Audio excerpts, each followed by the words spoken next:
We have breaking news out of the Pentagon today in a seemingly random, just common Pentagon press briefing. Pentagon spokesman General Pat Ryder addressed the audience and really dropped a bombshell out of nowhere that even though we've been reporting really forever, for many, many years, and certainly many times on this show, even this week, that we have approximately 900 U.S. troops in Syria. Now, I've been arguing they need to be withdrawn. They don't do anything but provide a strategic vulnerability for our country. But now, all of a sudden, out of nowhere, at the beginning of the press briefing, Pat Ryder says this.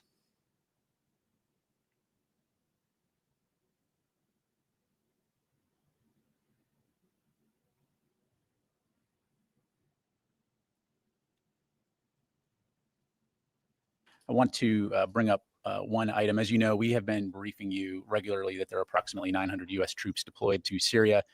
In light of the situation in Syria and the significant interest, we recently learned that those numbers were higher. And so asked to look into it. I learned today that, in fact, there are approximately 2,000 U.S. troops in Syria.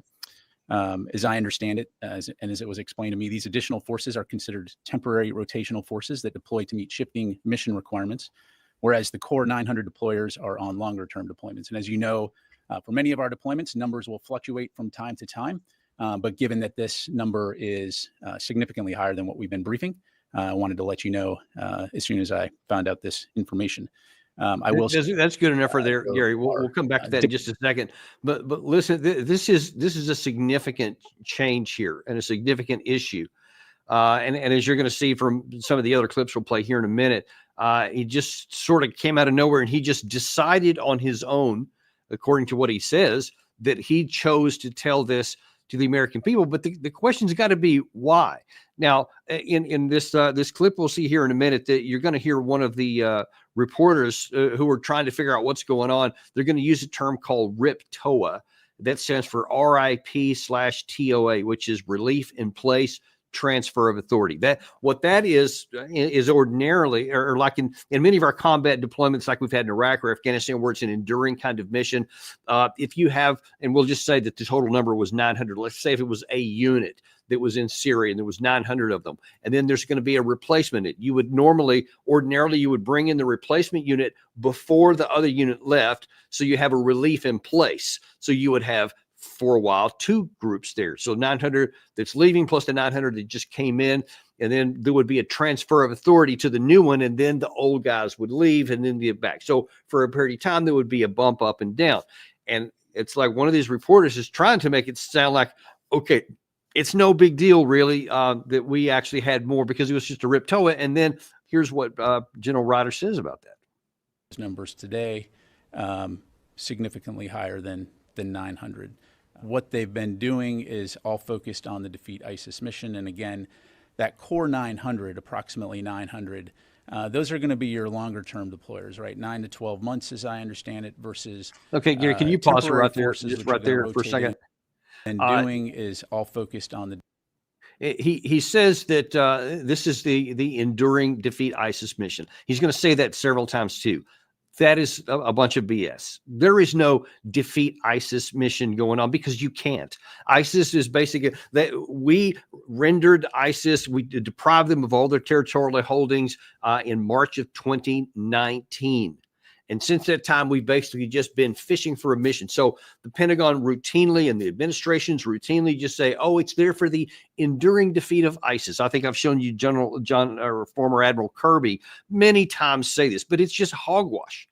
It's just nonsense. That the thought that you're going to have, and I don't have the specific map that shows the locations of where the U.S. troops are in Syria, but they're dotted on a map into certain different places in the upper corner of the northwest part of Syria, this huge area. And just to give you I guess a range of understanding, 900 troops is basically a plussed up battalion sized entity. And when you spread them out over all these different places inside a whole portion of a country, they don't have combat power that they can go off and, and march on ISIS or take out destroy this organization. I mean, just consider that I was part of the surge into Afghanistan when we were trying to take out at the time, it was rumored to be roughly 30,000 Taliban fighters, and we had 150 or 140,000 U.S. and NATO troops on the ground, plus the 300,000 Afghan National Security Forces to try to take out about 30.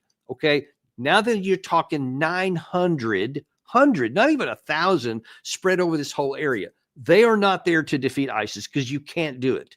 You can't do it because ISIS is just, I mean, they're over hundreds of square miles of territory just out in the middle of nowhere, and you can't go after them. Periodically, we would take out a leader and they would have a big headline and this big claim about, they hit some mid-level leader or some high-level leader, but it was all nonsense. They were just staying there because we wanted them to stay there.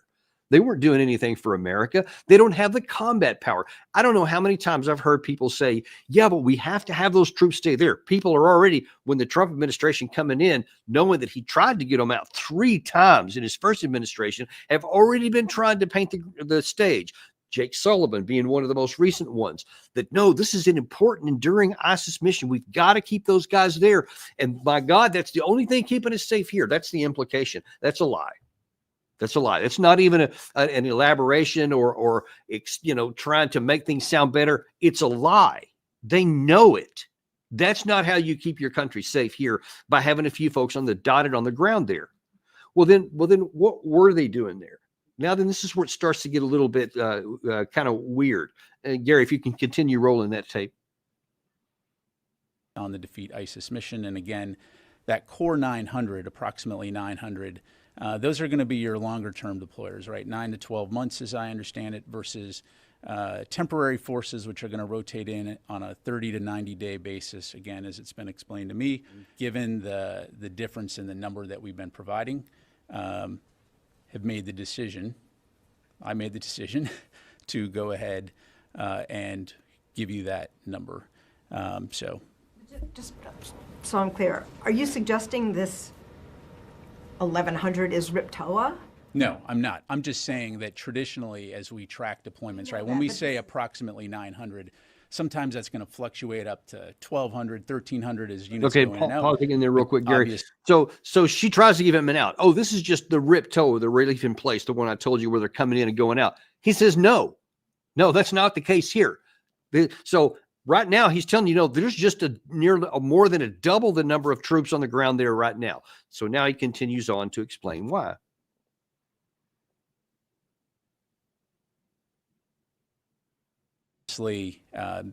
These numbers, the additional numbers, again, as I understand it, are considered temporary forces that are there to support the de-ISIS mission, to support the forces that are deployed there longer term. To include, I'm sure a certain element of that would be RIPTOA, but a lot of those forces are going to have already been operating there, coming in and out and doing those kinds of things. How long ago this happened? I don't have a specific date provide, Lita, but my understanding is it's been for a while. So clearly, yeah, that's good enough on that, Gary. So that's the part I wanted to highlight there. It's been for a while. It's not a RIPTOA. It's not a transfer of authority. It's not just, well, it was a temporary plus up just to get to the next unit here. They're there for another reason, and they've been there for a while. And when you look at for a while in some of the other reporting that's been published now in printed material, it's been for a couple of months at least. Now, that's where things start to get interesting here, because at the same time, we're talking about this defeat ISIS mission alleged, and then for out of nowhere, without telling anybody, without admitting it in public, without the president saying anything to anybody, all of a sudden you double the number of troops that are there. And then when things start falling apart with Assad, this got my attention when it happened, because it just didn't seem very plausible, but I didn't put all the dots together yet. And that is that on December 9th, the United States fired 75 airstrikes against, not that one yet, the area. We're not going to that one just yet. There were 75 airstrikes fired by the United States in the so-called de-ISIS, as Pat Ryder talks about, their defeat ISIS mission. And you have to ask, well, why suddenly did we, out of nowhere, on the 9th of December, one day after the Assad regime fell, did we suddenly strike 75 targets? Now, if these guys have been there since way before 2019, but since the ISIS fell, they've been there. Now, why suddenly did 75 targets get attacked on the same day? What was the compelling reason for that? And one of the things they said was it was training bases, it was senior ISIS leaders, it was operatives, etc. And so the question was, okay, hang on. Out of nowhere, when you're operating on a routine basis, allegedly always trying to get them, there were all these bases and senior leaders, and you didn't know where they were before? And if you knew where they were before, why did you not attack them? If you're there on the defeat ISIS, if you identify a target, the expectation is you're going to eliminate the target in short order, not let this accumulation build up and take no action until then. Now, that by itself is like, that's weird. Now, why did you do that? Now, why did we suddenly, about a couple of months ago at least, all of a sudden double the number of troops there?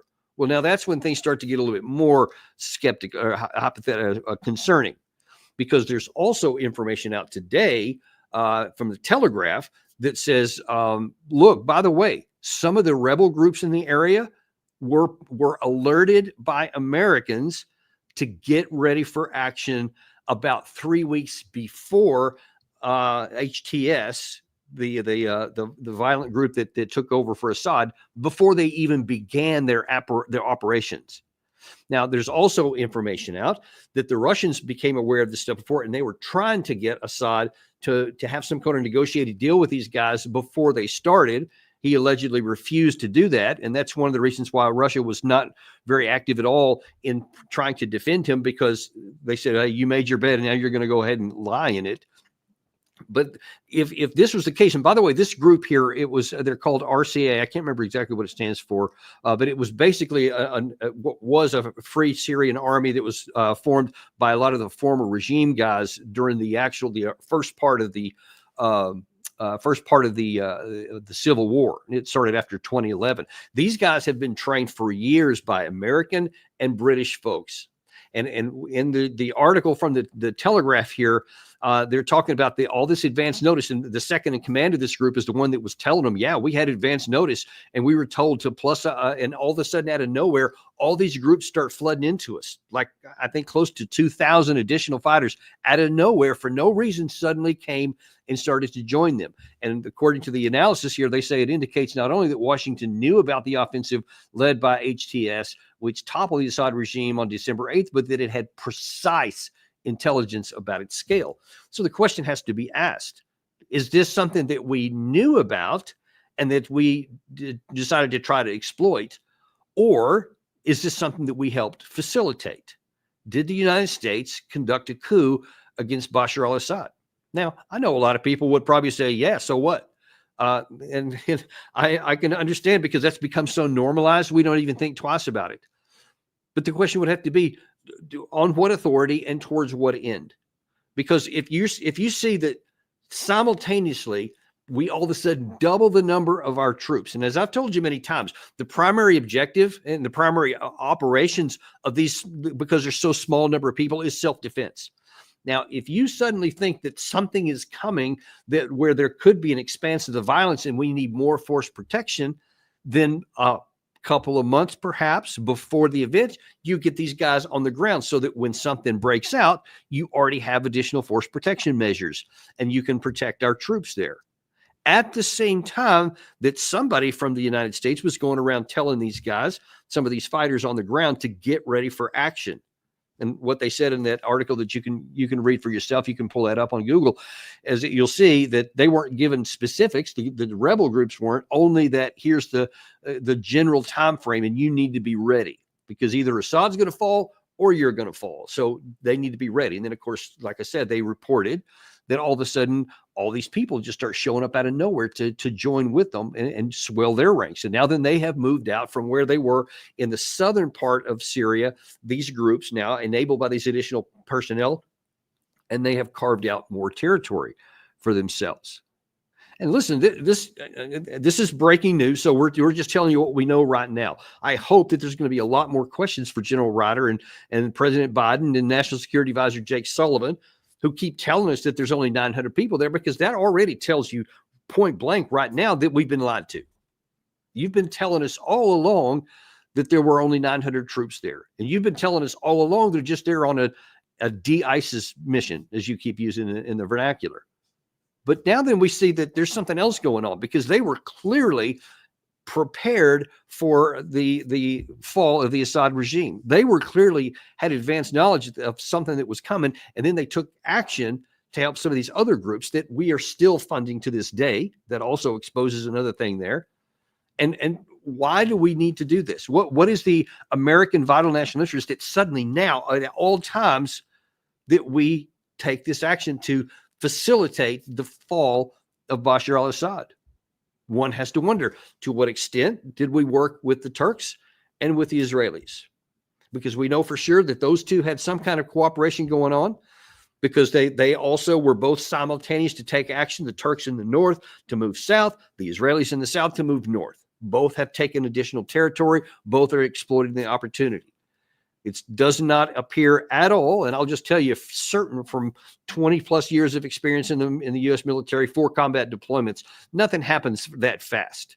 You have to have preparations. You have to have intelligence preparation of the battlefield. You have to have your troops trained. You have to have them on site. You have to have them equipped. They have to have logistics. They have to have supply. You have to have a ability to resupply them, etc. And all of these folks had to be doing that at the same time. So clearly, some kind of coordination was going on there, and there was some degree of people working together.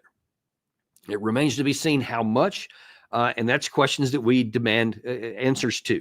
You should be demanding answers to it as well, because every time, folks, no matter how bad Saddam Hussein was, no matter how bad Muammar Gaddafi was, no matter how bad Bashar al-Assad was, every time one of these guys is forced out of power, something worse comes into its place and something bad happens to the people there. And it certainly appears there's enough evidence to say, seems pretty interesting that when Israel's ready to start moving here and they get a ceasefire in the Hezbollah fight in southern Lebanon, then shortly after that, all of a sudden out of nowhere, Syria falls. And the concern that I have, probably the biggest concern, is was this Israelis' opportunity to say, hey, we need Assad off the plate, off the table, so then we're going to come in with 800 airstrikes in the days afterwards. 800. Now, you can't tell me that that's like a target of opportunity. We just suddenly did it, because that requires a great deal of resupply and ammunition stockpiled so that you have enough to continue, because they're still fighting in Hamas right now in the Gaza Strip, to all of a sudden divert your entire Air Force up to have that level of extraordinary supplies so that everything is destroyed, especially air defense. It's almost as if someone's trying to open up a corridor to where they can do something against Iran in the north. And that is the key issue I want an answer to. Is the United States under Biden, the Biden administration, enabling Israel to prepare to attack Iran? And did we help facilitate the overthrow of the Assad regime to get all their people out of the way, so there's this nice big wide corridor going straight up into Iran, so that the Israeli Air Force, should they want to, won't have any interference? Now, if Israel wants to do something, that's their affair. They're an independent country. They can do whatever they want, but they shouldn't drag us into it. And our administration shouldn't be taking action covertly against the interests and wishes of the United States to facilitate another country attacking another. And yet evidence appears that may well have happened. And it's time for some hard questions to our government. And, this just gets at some of the issues of why we have such low trust in our government right now. So there's a lot of answers we don't have. There's a lot of questions that we do have, but we do have enough information to know for sure we've been lied to and we've been deceived. We've been told one thing, and I got to give him credit, because Pat Ryder says he made the call. Nobody else did. So kudos to Pat Ryder for telling us. I appreciate that. We need more of that. But now that door's been opened, we need to push it all the way open and turn all the lights on and find out what's going on here. Because, to what extent was the Biden administration working with Turkey and Israel to overthrow another government? And now what comes next?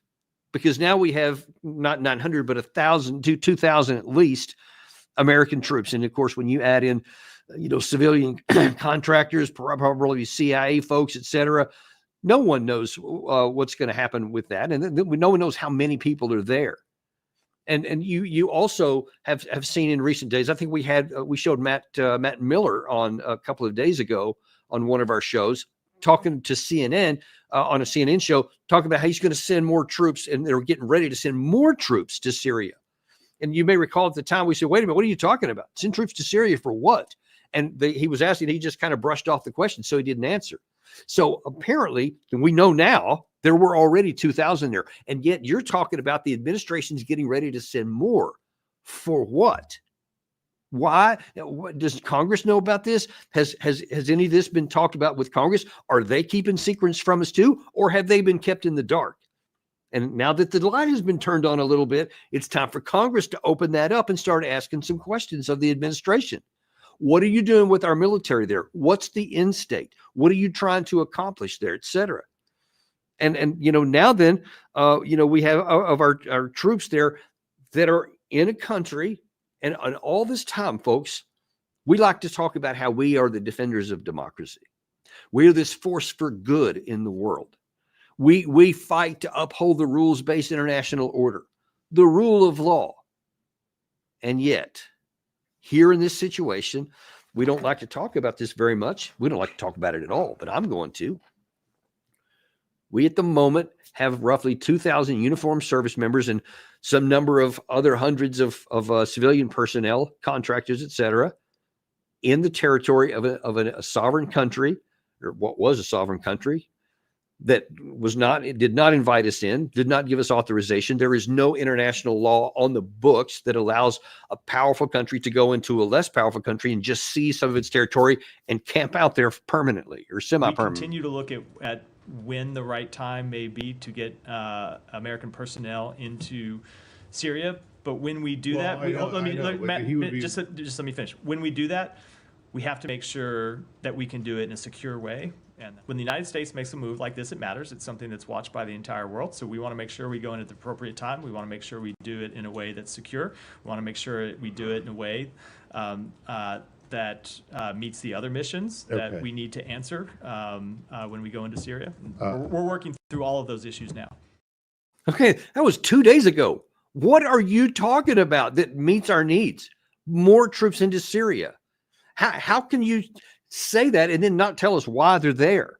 And I don't know why there hadn't been more interest in this after he made that comment, why there wasn't more demands for answers. Well, I certainly hope that they come now, that we know there were already for months, apparently, or certainly many weeks, double the number that we were told. And now then you're apparently going to add to that. But why? What is it you're trying to accomplish? So we need some answers here, folks, because right now we are engaged with our troops in something that violates everything there is about the international rules-based order. We don't support that from any other country on the planet. And you see, it's not just about double standards and two-faced or whatever, as bad as that is. It has very practical implications. When we do something like this and just kind of in your face and like, yeah, what are you going to do about it? We're the most powerful kids on the block. Nobody can push us out. Your point being what? Well, see, when you do that, and then you have the Secretary of State Blinken look with a high and mighty look over this country over here, and we say, how dare you do this X, Y, and Z thing? It's against the international rules-based order. What do you think that they're going to do? They may just laugh in your face, but they may also just in contempt just say, just keep all of your moralizing into your pocket because we don't listen to anything. So with contempt, we have no moral authority. When there are rules-based, when there's international law and we're following it and we hold even our own allies to it, we have moral authority. And then when we make that statement to some other country who's violating the law, then we have some room to actually hold them to it. Others around the world will be listening and going, that's right. Yeah, why are y'all doing that? Maybe you can shame them into it. That has been a part of America's foreign policy for a long time. Well, it was anyway, to a certain extent.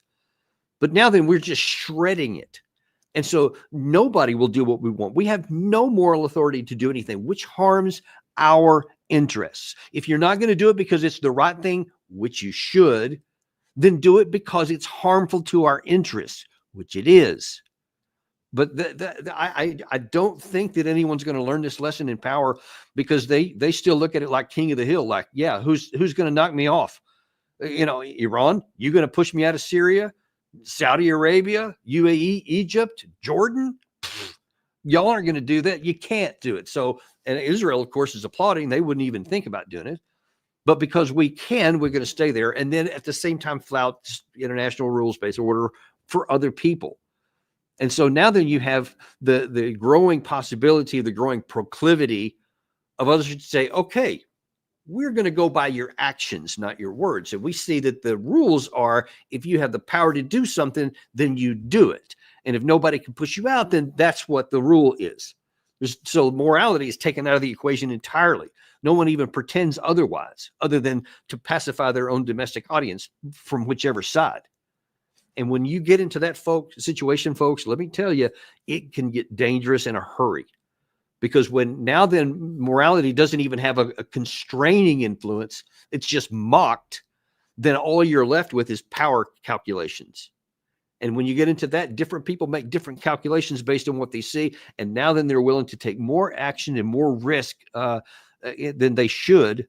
And one of these days, somebody thinks that no one else is strong enough until somebody stronger does come up. And then you have all kinds of different situations. And now we see that China's on the rise. Russia is now much stronger than they were after their disastrous performance on the battlefield in 2022. They are now recovered most of their strength in 23, and they're now on the ascendancy in 24 and 25. They'll be much, much stronger than probably any NATO country. We're probably already at that point already. Power calculations can change then, folks. Moralizing is off the table. So we need to hold our government accountable for doing what we claim is in our interest, what we claim is the right thing to do. And it's time to be actually transparent and tell us what's going on, why. And if Congress doesn't like it, if the American people don't like it, then you change what you're doing to match us, because ultimately the government only rules by the consent of the governed. And if you stop getting the consent of the governed, if you start telling the governed that their opinion doesn't even matter and just treat them like mushrooms in a dark place and you're going to do whatever you're going to do, you could lose the consent of the governed at some point. And then that leads to a whole set of additional problems. This is an issue right now that on the surface of it is probably minor. Probably a lot of people would be watching this video and just kind of rolling their eyes like, whatever, that's just how things are done. Are you so naive? No, I'm not naive at all. I am, in fact, my eyes are much more open than yours are, anyone who would say that, because I see the bigger picture and I see the worrying trends this has, and I see the danger and the damage that it can do to our interest if not corrected now while there's still time. You need to open your eyes, any of the people who say that and think that, because there's more at stake here than what appears. Now, this is a breaking situation. We're going to continue to monitor this for you, and we'll be watching what happens here going forward. But I know it's kind of late on a Thursday afternoon, but I felt this was important enough to bring to your attention right now. So appreciate your time, and we'll keep you updated as we come along. Thank you very much, and we'll see you on the next episode of Daniel Davis Deep Dive.